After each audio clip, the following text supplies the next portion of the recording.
let me just start so I get it on tape. George Julien. Yeah. Julien. Yeah. Okay, I misspelled it. I had an A in there. So. Yeah. You got A's for the Italian people and E's for French. Oh, okay. So Julien. Julien. What? Now you grew up in Spokane. We're born right next to the courthouse. What did your dad do? My dad eventually he came from Montreal, Canada, and then he came here and he worked for McGoldrick Lumber Company for about 23 years. And during the war, it burned down, and he went to work at Rainier Bury, and he worked until he was about 86. Kept telling him he's only 65. Now, He's quite a guy.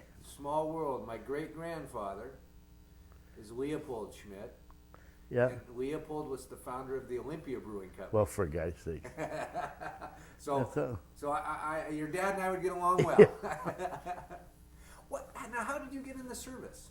They drafted me. Ah.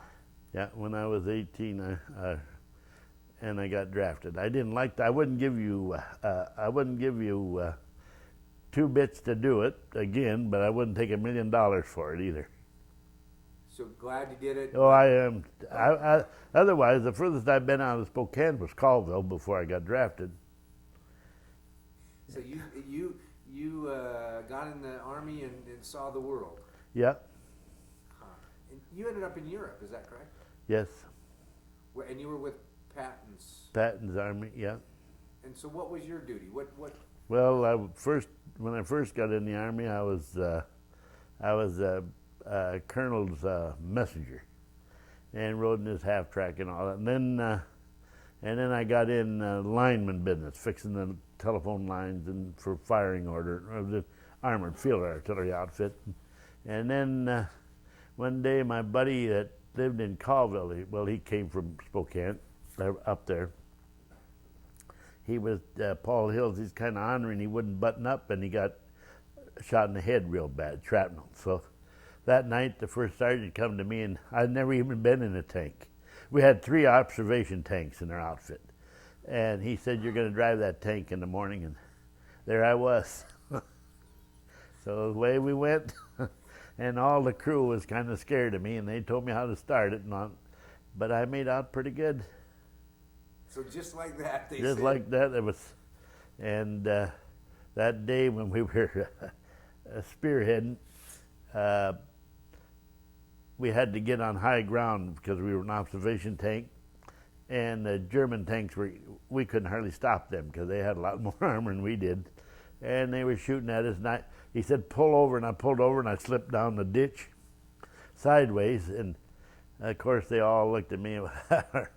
They couldn't see me down in there, but anyway, they didn't like it very well, and it was one of the greatest things that happened to us because the German hit a armored Piercer shell at us, shot one at us, and it hit the highway and bounced up and just hit the corner of the tank and grew a piece out of it and went on about his business. So they thought, boy, we felt pretty good about that. You tell them that you planned that? You knew what you were doing? And Yeah, it was kind of an accident, but the good Lord was looking after us. How do you drive a tank? 2 levers and a shifter over here, and your feet steer too. Oh, I learned it pretty good. What's it like? I mean, do you sit down inside? Down inside, yeah. And you're supposed to look through that periscope. And now I don't know whether I could fit in that hole or not to get in there. Pretty tight. Was it loud? Oh yeah, lots of noise. Hot, dirty? Hot and cold both. Hot and cold.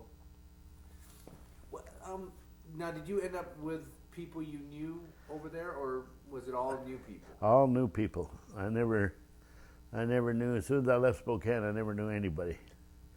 And going to being in the New Jersey National Guard, I went to Fort Sill from here to go through basic.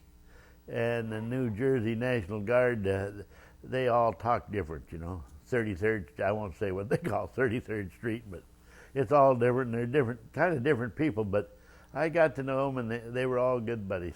I wouldn't, when I got wounded, I wouldn't let them, I tried to hold up, didn't want to get if you get transferred, go back to the hospital, you never find your outfit again. Kind of like being in a family. And that's kind of interesting because there's the light side and the dark side of war. The dark side we know, the tragedy. But yet here's this young kid from Spokane that had never been far away from home. Now you're traveling the world, meeting all these people from back east and different cultures and everything like that.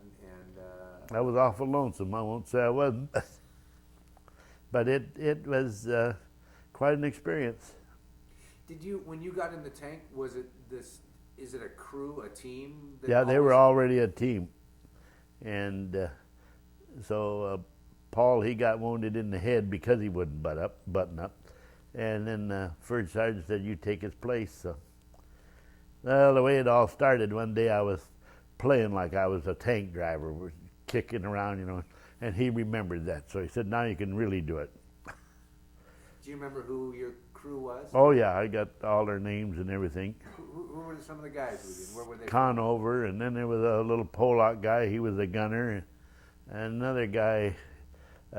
He was from Boston. He played the violin. He was always picking up violins, and there was a lieutenant. We'd get a lieutenant for an observation lieutenant, and they'd change that on us. Some of them come out of West Point and all that. But it was, and then another thing about the tanks that I thought of it last night. We was Pat. One thing about Patton, boy, he went fast. He'd get him on the run, he wouldn't let us stop. In fact, I only seen him a couple times. One time I seen him, we was pulled over and we'd make a big circle when we quit at night, and the colonel, Patton showed up with that Jeep, and that colonel run out to him, and Colonel Tyree. He's saluting them and all that stuff. And Patton said, "What are you doing here?" He said, "We're going to bivouac and stay here tonight." He said, "You get back on that road and you get to going." We went so fast we'd run out of gas a lot of times. The crew couldn't and just keep it going. And that was the best thing I owe my life, I think.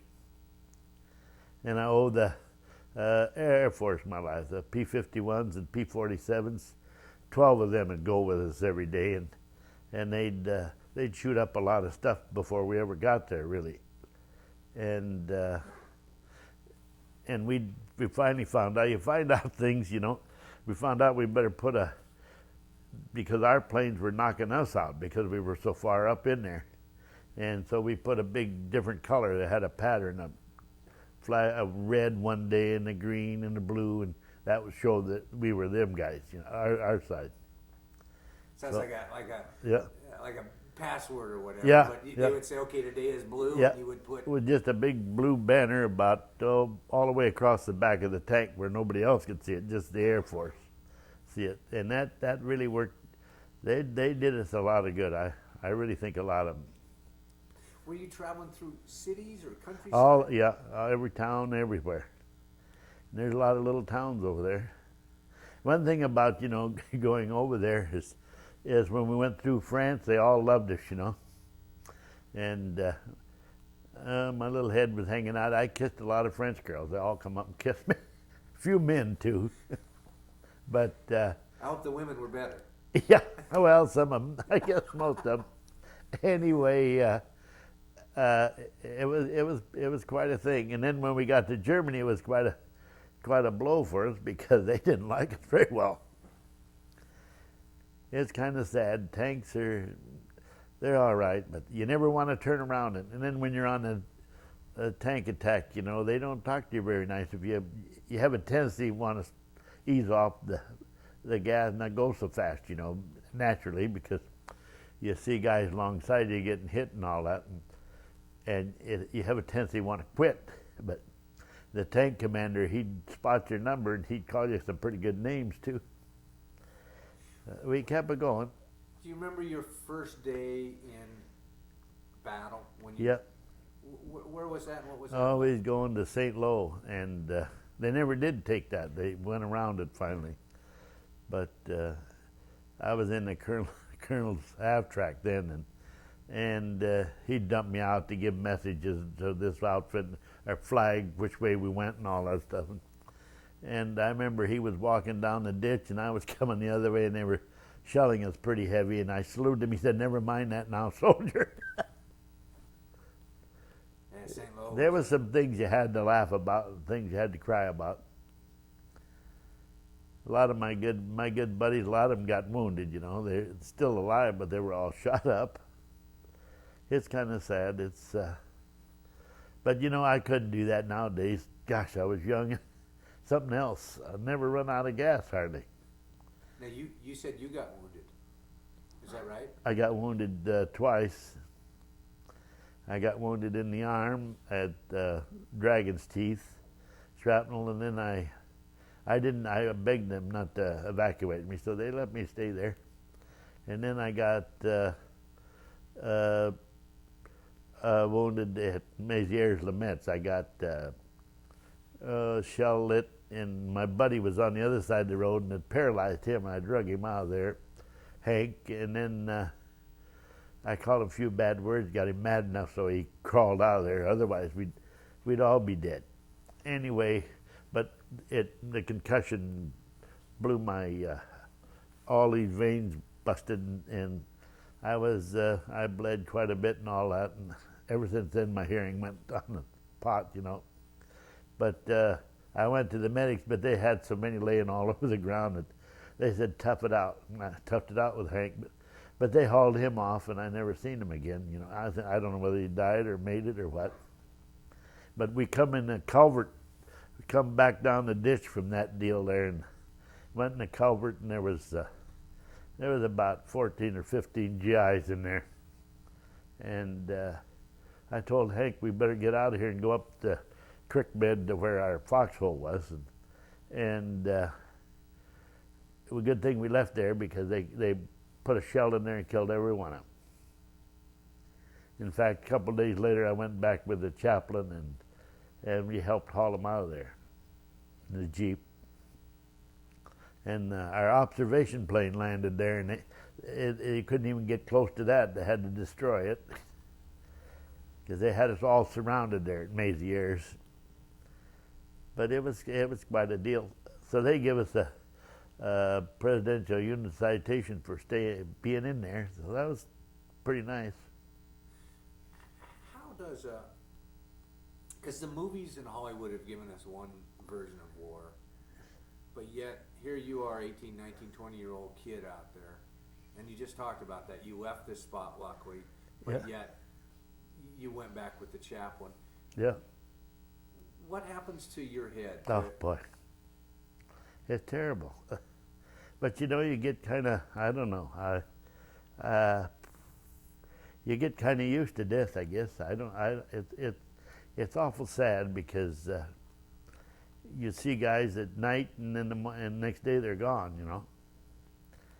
Or they're shot up so bad that I don't know, they're coming and going. And then toward the end of the war, for the bazookas, they'd put two infantry guys on the back of the tank to ride on the outside, and at night they'd be gone. I don't know whether they jumped off or got killed, but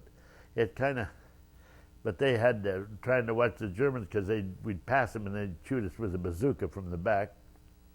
And so I don't know whether this was right or wrong, but I'd tell them at night, they were all I was young, but they were younger.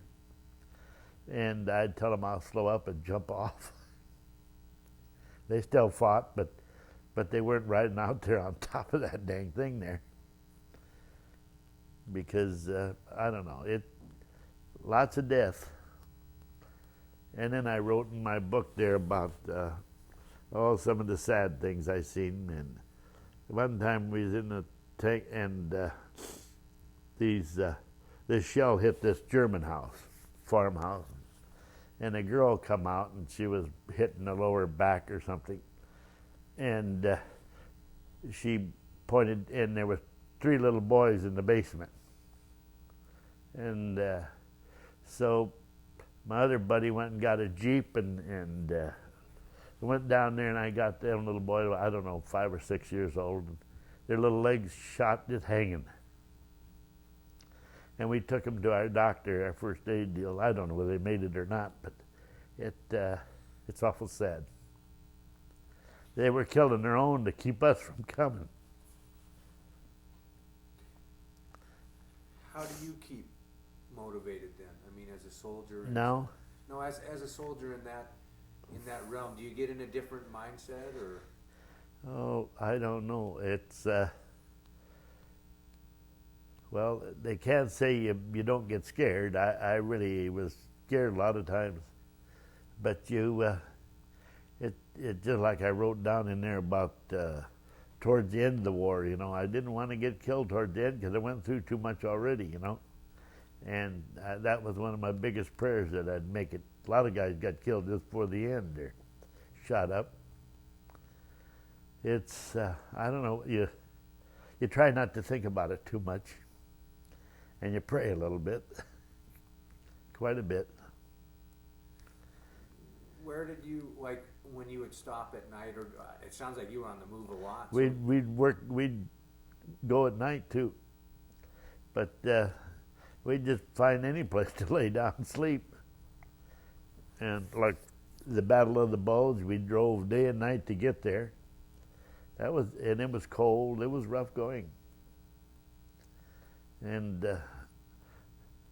my buddy, I called him Ping Bar. He was from Chicago. I called him Ping Bar because going over on the boat, I was sick. I went over in February, and I don't think I ate one meal. Oh my God, it was terrible. And it's rough, you know. I'd heave over on one side of the boat and run on the other side to get air, and it hit me in the face. But anyway, I had some Ping Bars. I don't think they make them anymore. I bought a whole box and he sat on that bunk. There was 7 high bunks, and he sat on that bunk and ate that whole box. I said, but he never come. He went in the Battle of the Bulge. They took quite a few guys and put them up in the infantry, you know, and he never knew much about it. And I talked to him that day before I went up there, and I said, keep your head down. But he was a little bit slow, a little bit retarded or something, and a nice man. But he got killed.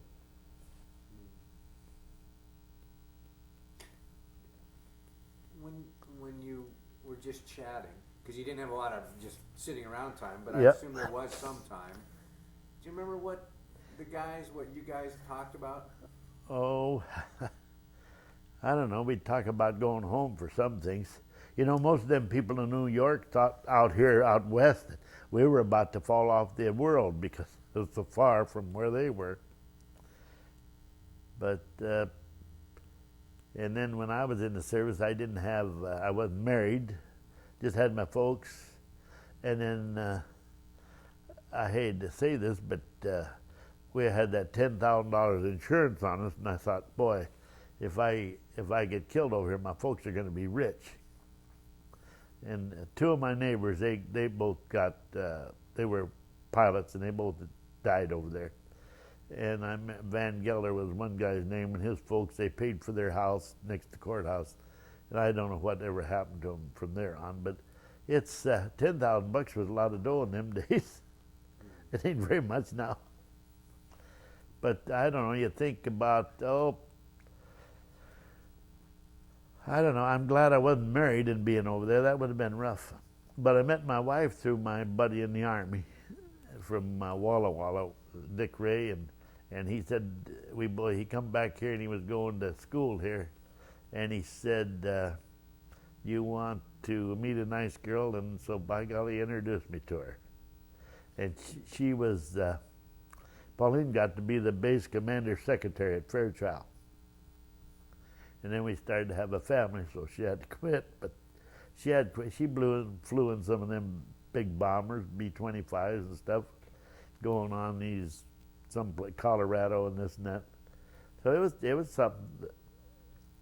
Is that what she was doing during the war too, or No, was no, this after the no. war? She from Pomeroy down in the farm country, and she went to work at Ephrata for the Army Air Force secretary. Then she just kept working her way up, and then she got to be the secretary out there for a while. Not very long, but for a while. Did you have contact with your mom and dad? Oh yeah, yeah. When I was 21, I wrote them a letter that I was 21 and all that stuff. How I was going to come home and be my own boss, I thought.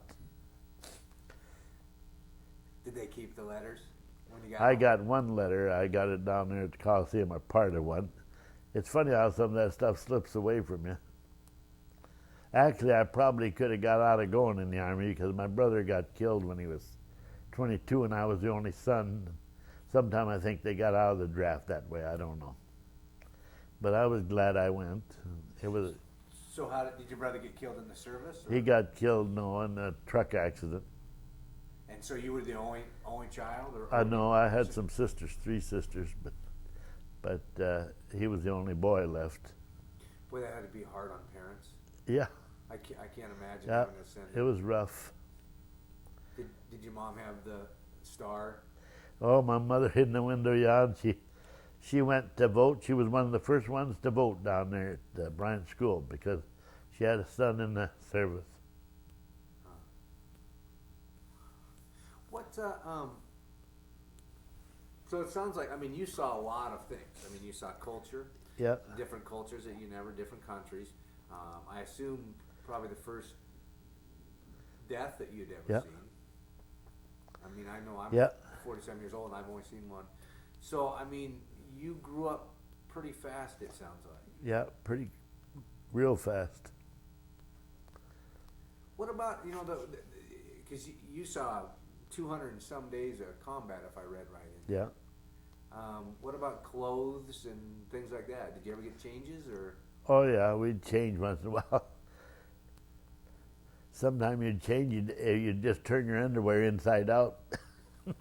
But we'd, and it was, oh boy, when it was cold, it was bad when it was cold. And whenever they take the guys that got killed, they'd put all their stuff down and we'd go down there and you could pick through whatever you want. One time I had about 15 or 16 blankets trying to keep warm with it. And then they got trench foot. That's when your feet rot from being wet all the time. And so I cut blankets up and wrapped them around my feet. And then you had to take your shoes off and rub them. But you know, sometime you went through a town, you could find a house to stay in or something, and it wasn't so shabby there. When the rains hit, no, there was summertime and wintertime, and I don't know. That's why it's a good thing a guy's young when he went through that. Otherwise, I don't think you'd make it. So when you said sometimes you'd find a house, you just would drive through town and split Yeah. up, or did somebody go ahead and No, try the Germans were all gone, or if they were there, we'd tell them to leave, and then we'd go and stay in their house. And was it usually a house that hadn't been bombed? And Yeah, it's just like they. pretty good shape. Some of them were bombed, some of them were bad, but anything with a roof over your head.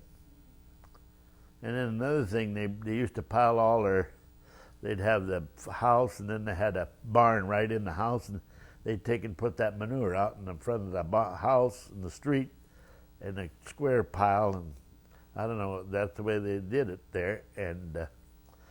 And my buddy told me, he said, "You want a warm place to sleep?" And I said, and on top of that manure, it made heat, and boy, you could sleep there pretty warm and nice. Didn't smell very good the next day, but. And food, a lot of times you couldn't get warm food because you couldn't make a fire or anything. There was good times and bad. Most of it bad, but you know, I got along. The K rations, I didn't mind them. They were all right, I guess. It was something else. What were they like? How did you carry individuals or? They'd come around and give you a box. Well, we had boxes of them. K rations and C rations, and had your little stove to light to make. We didn't have too many warm meals up there. And that my buddy that I met Pauline through, we'd been on a big rush there for 2 or 3 days and went through all these towns, and he came up with the mail. He hauled from the headquarters the mail up and messages, and he come and see me over there, and he said, "You want to go back for a hot meal?" And that was quite a treat, you know. So I asked the lieutenant, and he said, "Yeah, you can go back." So I got in this Jeep and we started back, and it's where we went through that couple of days. And I got down the road there after a couple of times. I said, take me back. I don't want to go any further.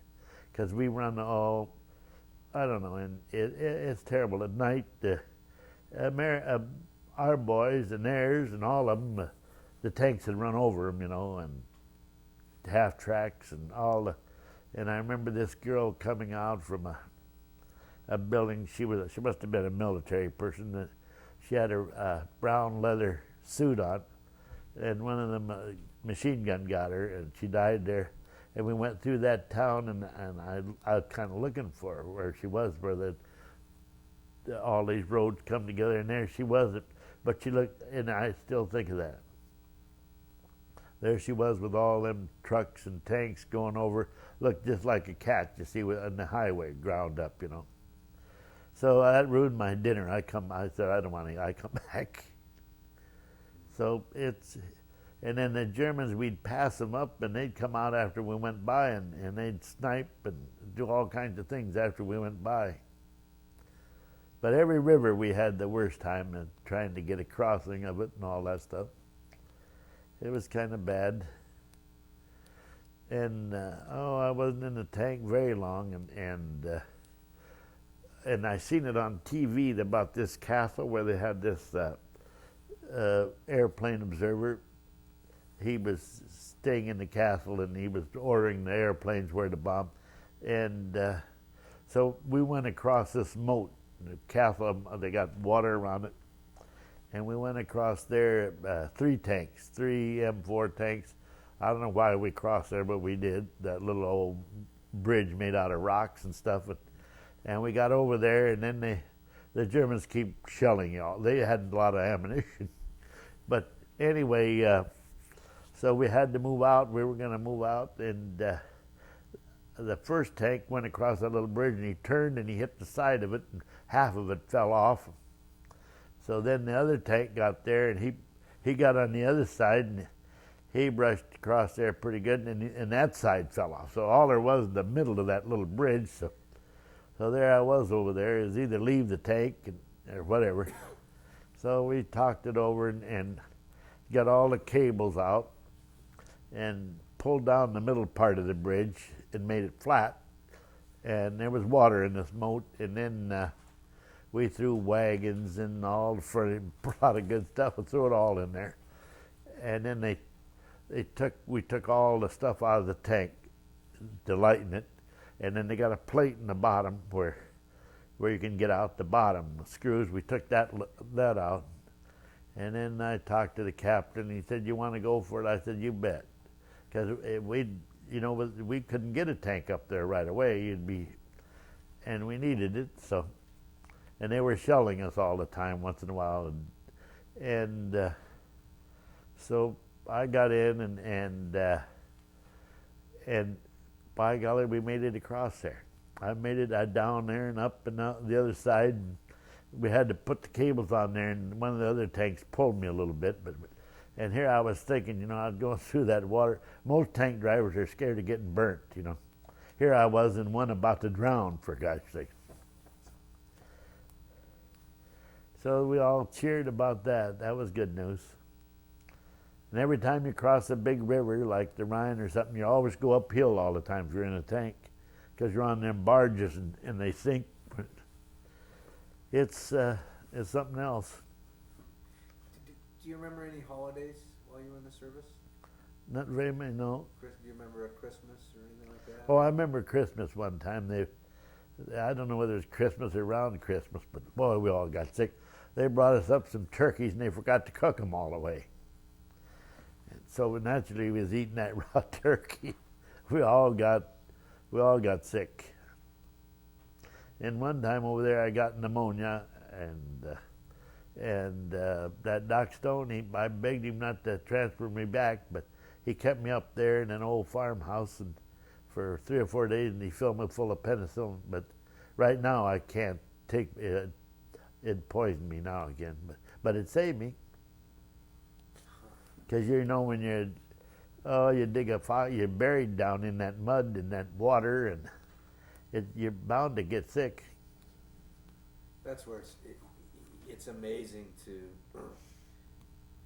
like you said, because you were young, help you Yep. survive some of that. But to hear the description of what the elements that you were Like old Hank there, he was an old guy in my book because he was about 30 years old, 29 or 30. I thought, boy, and you could see it on him too because it slowed up a little bit.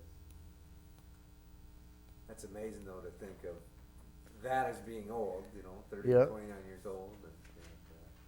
And here you are, a kid that when you got in, you couldn't vote and you couldn't drink. No. But you can go over and protect the country. Oh yeah, and then you could watch. We had some guys from Chicago, guys. A couple of them, they were different people too. They do all kinds of. One thing, we had a little fun when we could have it, but not too often. How would you have fun? What were? Oh, I don't know, just joking with each other and all that. And they found this wine that we found.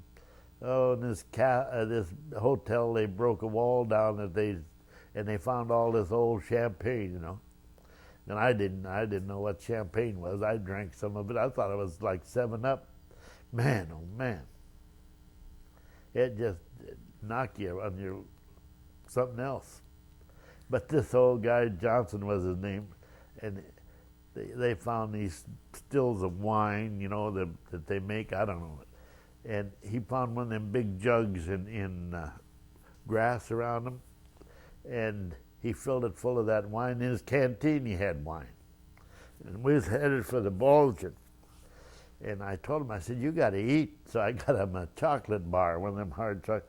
And he had that hood over him that keep your face from freezing, netted thing. And some way he got that bar in between that net and his mouth, and he was chocolate all over. And he was loaded, poor little guy. I don't know whatever happened to him. And then another time, this bugler's name was Babs. He was our bugler when I was in Fort Sill even. What a name for a bugler. Anyway, they were shelling us, and he was digging a foxhole, and he got wounded.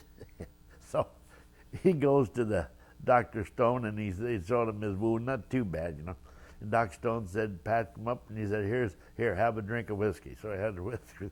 About an hour later, he come back. He'd wounded someplace else a little bit. And he come back 3 times. Finally, the doctor said, here, keep the bottle before you get killed. We laughed about that.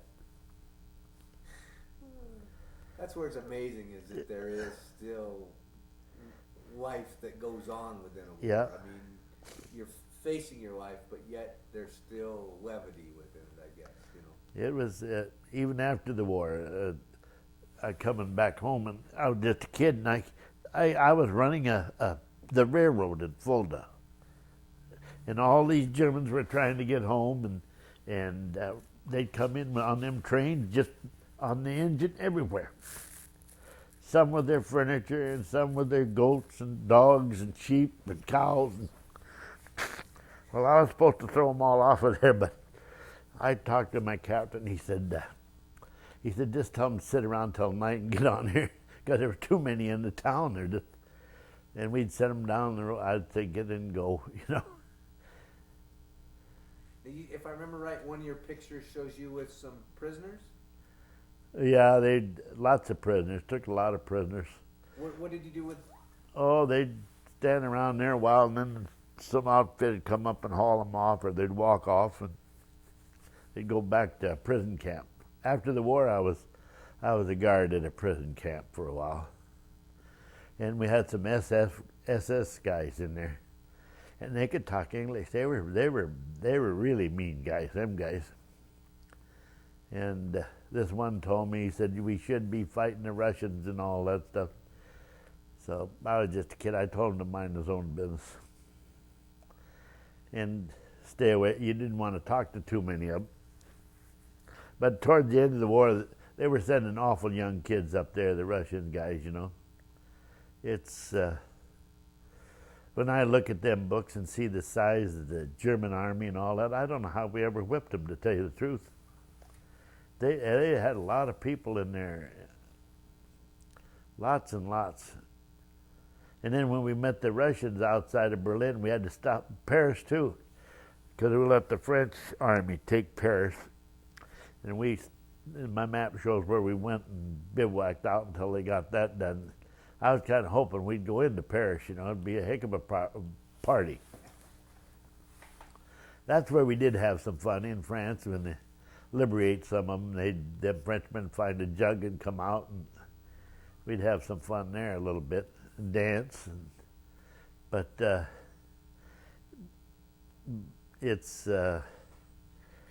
they liberated Paris, so we went by, and then we got Berlin, and we thought we'd go in there, and we had to wait, and they let Russia take Berlin.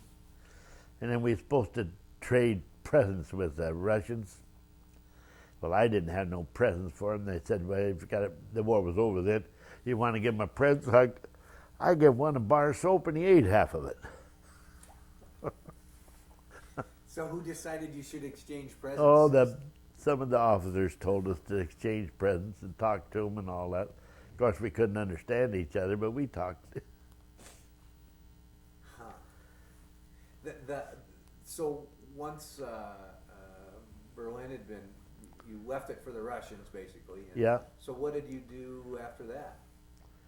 Well, then they loaded us up to go home, and then we went. That's where I went and was guard at that railroad for a while, and went back through Marseille and then come home. Because you talked about Paris and Berlin and all these other little towns in between. Where did you see the most devastation? Was Paris pretty well intact, or had it been pretty well? Well, Paris, I went there after the war. I went there, and it was pretty well intact, Paris was. But some towns, went along the coast, and they were just leveled. In a lot of German towns, we leveled them. And it was kind of depressing, really. But, in any war, who suffers the most is the little people. It was bad. When I was talking about making a circle there with the tanks, this one little guy, Dominic Oliveri, he was a barber in New Jersey. And he got to be my good friend, but he always wanted to shoot down a German plane, and they'd come at us, but they'd fly in between that circle. And our machine guns, one guy, we'd be shooting at each other more than the plane. He was up there shooting like places. He said, I think I got it. He was shooting the other tanks on the other side. I liked him. He's a good little guy. And my other buddy, he was Anderson. He got shot up pretty early, and he lost his eye, and he lost part of his leg and his arm, and got all shot. And I come back through Marseille, France, and by golly, they had him as an MP there. I run into him. He was still in the army, and they fitted him up with a glass eye that was kind of loose. And we'd go in them French bars, and I knew a little bit of French, but not a lot. We go in them French bars. He could come on we waited there a long time to get a boat to come home, and I went in them French bars, and them Frenchmen say, don't serve him.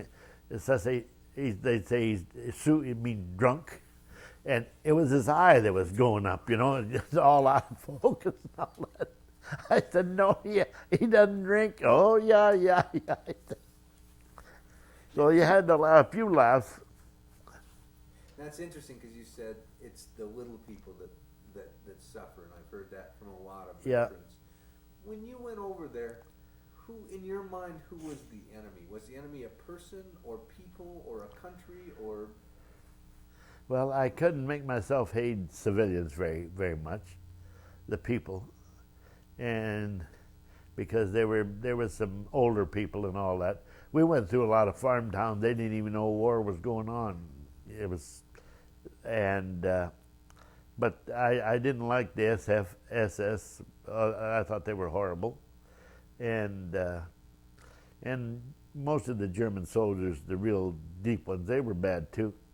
And then we freed up a few of them towns, where they had the Jews all in prison there, and they'd shave their head and all that stuff. And the French could be mean too. If a French girl talked to a German soldier, they'd shave her head. I had hair then. I hope they didn't shave mine. The worst thing that, you know what Patton told us? He told us in England, and in Lorient, it bothered me a lot because I almost got. They never did take Lorient, but St. Louis, I mean. But anyway, I almost got captured there, and I'd have been there but Patton, I believe the Air Force guys that got captured and all that, they had to because they got shot down.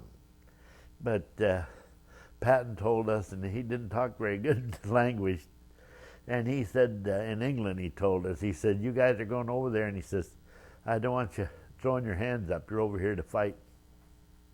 And it bothered me a lot. I didn't want to get captured. Which was right.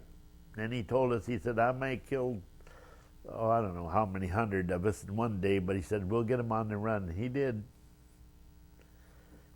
So you actually heard Patton speak then? Yeah, over there in Germany a little bit. Was he a person that commanded respect? I mean, you looked at him and you listened to him and you said... Yeah. The more I was with him, the more I respected him. And then after that, probably some of these things don't sound good, but he said when the war was over, he was awful disgusted. He wanted to go over and clean up on the Russians. He said, we're all ready, let's go over and clean them. What do you think that there's, because everybody has a different perspective of war and World War II. Yep. Do you think that there's a message that should be left from World War II for the kids to come that you and I may never meet? A message, you mean a lesson that it's so complicated now that it's hard to figure out, but then it was complicated too. Because I remember when the war, they bombed Pearl Harbor and I was a little kid here, you know. And, but I never thought I'd be going over there. So I don't know whether, it'd be nice if it did teach you a lesson, you know. But you know, you see all this now, you think war is hell. Your life is nothing. And nobody else's life is worth a damn either. But I thought after World War II that it taught me a lot. Taught me a lot of respect too. And what makes you feel good is that you see our young people that have so much. And if we didn't whip the Germans, you know, they say, well, this and that. But if we didn't whip the Germans and the Japanese, we'd be in one heck of a mess here right now. We'd really be bad off. Our little guys our young people would be prisoners working, just treated bad. Because that Hitler was a crazy son of a gun. A lot of the Germans didn't like him. And so that's what I think we saved. Because if we'd have hesitated, if we hadn't got lucky or something, we'd have lost it. And if we'd have lost it, the whole world would have changed. Everything had been different. When you see the American flag go by, what is that? Oh, I just love it. I don't like, there's a lot of things I don't like to see happen, but I can't figure it out, you know. That American flag, I fly it on my house until one wears out and I put another one up. I have a lot of respect for it. And I hope that other people have respect for what we got here. We got something good here. And right now there's a lot of people that just hate us. It's hard to believe. And them Nazis over there hated us too. They really did. And it sounds like you were in close enough proximity that you got to see a variety of German people, from the SS to Yeah. the farmer. And so were there differences of people?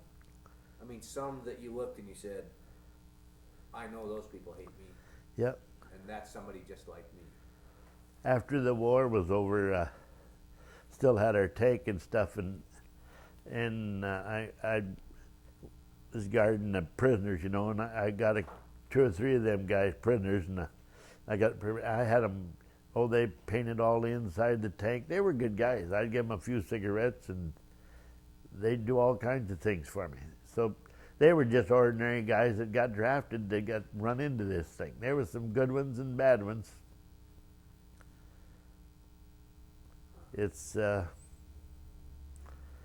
sure awful. How much do you think it changed your life? Changed? If you hadn't have been in the service, where do you think theoretically you would be today? I don't know. I'd probably still be in Spokane, I guess. But I never knew there was, I didn't, like I say, I didn't travel any or anything before I got in the service. And being over there that far from everything is something else. And I got to see a lot of different countries. I went through England, and let's see, I landed in where they blow the bagpipes over there. Scotland. Scotland's where we landed, and they talk altogether different. And then we went to England, and England I got along with them pretty good.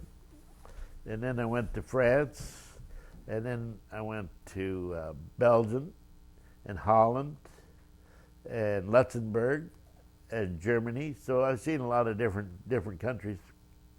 But you know, the farm towns over there, little towns away from everything, them people didn't care one way or the other about the war, even the Germans. And their customs were different. And I went to Wales, and we went up there on maneuvers and stuff. Boy, it rained up there, something terrible. But them people, they didn't even have electricity half of them up there. So you've seen a lot of different, I'd never seen all that if I hadn't gone. Do you keep in touch with any of the, do you know any of the guys that you saw? Well, I did for a long time. I got one guy left, and he's from South Carolina, and I write to him and he writes back, but he's got dialysis now, and he's starting to slip a little. Last time he wrote me, he said it was 55 years since the Battle of the Bulge. In the Battle of the Bulge, you know, they got some of them Germans that talk English as good as we do. They'd put them in jeeps. It was kind of confusing. And that was cold. It was bad. So that I was out in the tank there before the Battle of the Bulge, and we were scattered so thin that we'd have one tank every mile or something on the front, where the front was. And I could hear all them tanks running over there. And they were going up there where they made the big push, you know. And then when Patton went after him, we went day and night. And you know, driving a tank at night is something else. You'd get so tired and sleepy that you'd want to fall asleep. Well, sometimes you did, but the best way, they had them cat eyes on the back of all that equipment. You've heard of them. If they go together, they're too close and they're far apart. And one thing about following another tank, the fire comes out the exhaust, so it'd help you a little bit. But it wasn't uncommon to get lost. Would it be a whole group get lost? Oh, the whole bunch, and all of a sudden we'd end up in the wrong place. So what happens then is somebody pull out a map and... Yeah. I mean, you just... They'd finally find their way around, but it was quite a deal. Every day was a little bit different. Once you started in Europe, it sounds like you were... He didn't give us much rest. He just kept it going. Go, go, go. I don't know. And we even stole some gas, found some gas from the Germans and put in them. I think it was made out of potatoes or something. And there was a lot. The one thing about war is that it makes you awful feel good, you know. every time I see a big crowd here, I think of it, you know. Doesn't matter what color they are or anything else. The more there was guys in American uniforms, the better I felt. The more, you know, alongside you, I didn't ask them where they were from or anything else. Did you have colored folk? No. Was it segregated? They kept us segregated then. The colored guys were in the quartermaster, most of them. I mean, coming from Spokane, you had probably seen a lot of colored folk. There wasn't hardly any here in Spokane when I was a kid. One or, I don't know, down there by the courthouse, 2 or 3 families, that's about all. So that would be a whole nother new experience. Yeah, that'd be different. In the South and when we was coming back, I think we stayed in a camp someplace to get and the colored guys were over there and we were over here. But I got along with them all right. Of course, them guys down south, they don't get along with them very good. I probably shouldn't say that, but I talked to one guy and it was interesting because he had a friend from Oklahoma and he didn't, they were in San Francisco and they went in a bar and he said, let's get out of here because there was a black gentleman sitting down the bar. And when he got out, I said, well, why'd we go? It's just because of the black guy. Yeah. Then he said when they got on the ship, the guy from Oklahoma, that's all he hung out with because he was homesick. Yeah. And that was home for him. Yeah. So it resolved itself over time with him. Well, I think it's better now than it was, I guess. I don't know. I hope so. What did you do when you got out of the service? Well, I was working in a bakery before I went. Well, I was working out there at the mag plant. That was a defense plant. They made metal and all that. Well, naturally, when I come back, I was on construction then, and that was all built and was done with. And I never got. It was hard to find a job, so I went back to the bakery where I worked, and I got a job there as kind of a cleanup guy and all that. And then I got in the bakery business, and then I ended up an engineer there, stationary engineer. And then I finally bought a truck, and I've been in my own business for 55 years in the construction business. Anyway, so that's what I did. Raised a family? Yeah. I always right here in Spokane. And in fact, one year we had baby Spokane, Polly and I. They used to have a contest here. And that was something. But then now we live over there on Upriver Drive, off Upriver Drive. But I've always lived right here. It's a nice area. It's a pretty good place, I guess. There's a lot of worse places. Well, thank you very much for coming. Well, I hope I told you some things. Yeah, it's as I said. I mean,